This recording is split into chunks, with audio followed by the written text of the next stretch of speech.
మీ మీ మీ ప్రభుత్వాలు ఉన్నప్పుడు కంకణం కడితే మూతి పని రాలగొడుతుండే దుబాయ్లా.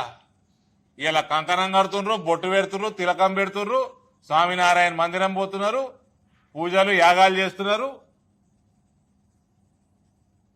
సౌదీలా నేను పెద్ద కడతా అంటాడు గుడి, అబుదాబివాడు నేను పెద్ద కడతా అంటాడు, దుబాయ్ వాడు నీకంటే పెద్ద నేను కడతా అంటాడు.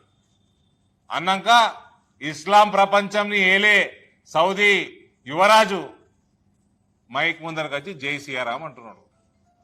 ఇంకా మీరు నేను జై శ్రీరామ్ అంటున్నాము, ఆయన జై సియారాం అంటున్నాడు. ఆయన సీతమ్మ తల్లిని కూడా యాద్ చేసుకుంటున్నాడు. మీకు ఎన్ఆర్ఐలు ఇవి మభ్య పెడతారు మీరు.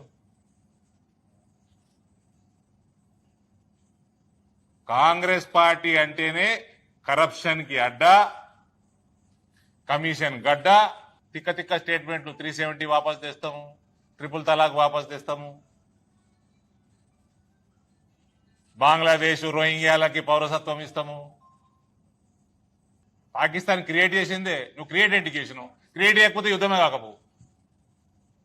నువ్వు పాకిస్తాన్ క్రియేట్ చేయకపోతే యుద్ధమే కాకపోవు కదా. వాళ్ళు ఏమన్నా దానికి ఆన్సర్ ఉంటుందండి.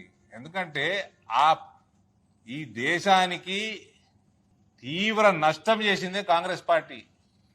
అవి రెక్టిఫై అయ్యే పరిస్థితి నరేంద్ర మోడీ గారు ప్రధానమంత్రి అయినాక 1 by 1 అవుతున్నాయి.